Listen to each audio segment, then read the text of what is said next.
Welcome to my YouTube channel. आज मैं आपको क्लास 10 के लिए उर्दू ग्रामर पढ़ाऊंगी। तो इस वीडियो में मैं आपको उर्दू कोर्स ए वाले स्टूडेंट के लिए ग्रामर पढ़ाऊंगी, उनके सिलेबस के अकॉर्डिंग, और उर्दू कोर्स बी वाले बच्चों के लिए उनके सिलेबस के अकॉर्डिंग मैंने प्लेलिस्ट के अंदर वीडियो को अपलोड किया हुआ है। तो इस वीडियो में मैं आपको आपके सिलेबस के अकॉर्डिंग अक़साम नस्र समझाऊँगी। वीडियो को स्किप मत करना, पूरी ही बात ध्यान से सुनना, क्योंकि आम बोलचाल की भाषा में समझाऊंगी ताकि आपको बहुत अच्छी तरह से समझ में आ जाए, पर वीडियो को स्किप मत करना। अक़साम नस्र। एक बात हमेशा ध्यान रखना कि अपने ख़यालातों को ज़बान से ज़ाहिर करने के दो तरीके होते हैं। अपने ख़यालातों को, अपने बातों को ज़बान से बताने के दो तरीके होते हैं। पहला नस्र के सहारे बताया जाता है उर्दू लिटरेचर में, और दूसरा नज़्म के सहारे से। इतनी बात समझ में आई। अब एग्ज़ाम में इस बात को किस तरह से लिखोगे। अदबी यानी कि लिटरेचर, अदबी इजहार और अपने तख़य्युलात यानी कि ख़यालात की तरसील के लिए ज़बान के इस्तेमाल की दो सूरतें होती हैं। अदबी इजहार और अपने तख़य्युलात की तरसील के लिए ज़बान के इस्तेमाल की दो सूरतें होती हैं, पहला नस्र और दूसरा नज़्म।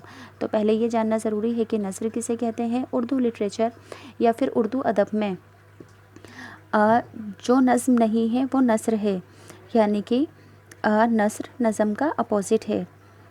इतनी बात ज़ुबानी समझ में आ गई होगी। अब इस बात को किस तरह से लिखोगे एग्ज़ाम के अंदर डेफिनेशन के अकॉर्डिंग।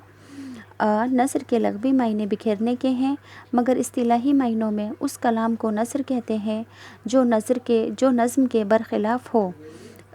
यानी कि नस्र क्या है, जो कि नज़्म का अपोजिट है, बरख़िलाफ़ है, जैसा कि मैंने अभी ऊपर बताया था। नस्र लिखने वाले को नस्र निगार कहते हैं। नस्र की बहुत सारी किस्में होती हैं, मुख्तलिफ़ किस्में होती हैं, जो कि उर्दू अदब, उर्दू लिटरेचर में मुख्तलिफ़ नामों से पहचानी जाती हैं।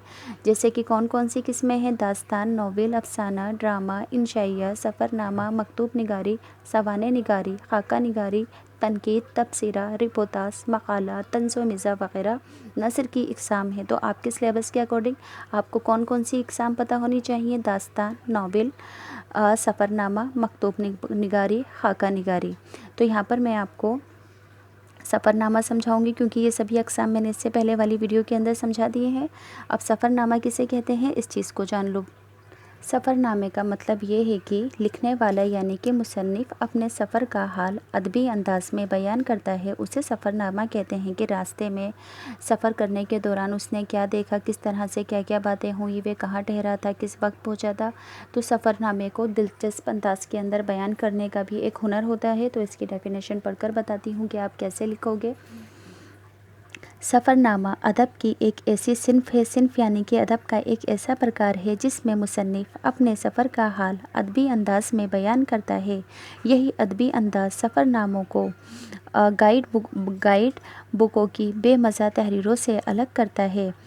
यही अदबी अंदाज़ यानी कि यही सफ़रनामे को लिखने का अंदाज़ सफ़रनामों को गाइड बुकों के बेमिज़ा तहरीरों से अलग करता है। सफ़रनामा लिखने का कोई ख़ास असूल या टेक्निक नहीं होती।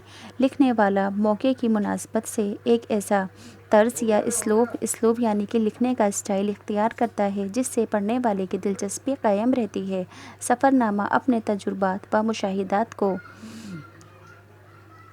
याददाश्त के लिए ख़ुतूत या डायरी की शक्ल में नोट कर लेता है।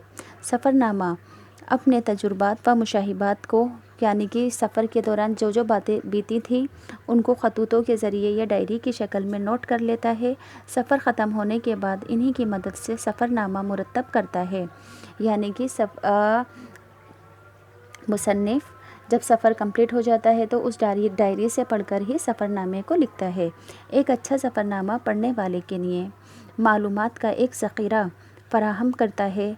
इसे पढ़कर कारी यानी कि पढ़ने वाला दूसरे मुल्कों की तारीख़, जोग्राफ़ियाई, सियासी, समाजी हालात और अदबी माहौल, मौसम, लिबास, मिजाज और रहन सहन के तौर तरीक़ों और वहाँ के ज़िंदगी के मुख्तलिफ़ पहलुओं से वाकिफ़ हो जाता है। सफ़रनामे में दिलचस्पी पैदा करने के लिए रंगीन बयानी, अफसाना तराज़ी, मुबालगा आराई या सफ़रनामे को पुरअसरार बनाने की कोशिश है। और बेमौका लतीफ़े सफ़रनामे के फ़न को नुकसान पहुँचाते हैं। बेमौका लतीफ़े अगर सफ़रनामे में लिख दिए जाए तो ये सफ़रनामे के लिए अच्छे नहीं रहते हैं। बहुत सोच समझ कर सफ़रनामा लिखना चाहिए ताकि पढ़ने वाले कारी इंटरेस्टेड रहें। कारी कहते हैं पढ़ने वाले को।